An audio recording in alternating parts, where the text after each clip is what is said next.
इमाम अली अलैहिस्सलाम रास्ते से गुजर रहे थे। एक शख्स रोता रोता आपकी खिदमत में आया और अर्ज करने लगा कि या अली, मेरा जिससे भी वास्ता पड़ता है वो मुझे सवाए तकलीफ और धोखे के कुछ नहीं देता। मेरा कारोबार, मेरा घर कर्ज में डूब गया है।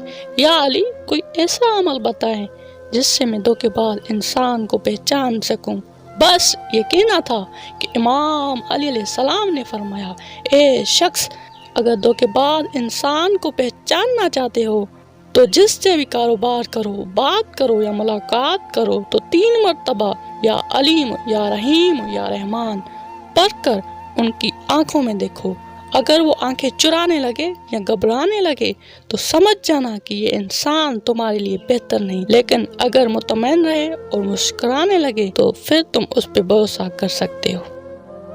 अगर आपको ज़ियारत मासूमीन, इस्लामिक अक़वाल या इस्लामिक बुक्स को पढ़ना है तो हमारी वेबसाइट safareiishq.blogspot.com पर आकर पढ़ सकते हैं, जिसका लिंक आपको डिस्क्रिप्शन में मिल जाएगा। तो मिलते हैं नेक्स्ट वीडियो में, तब तक के लिए खुदा हाफिज़।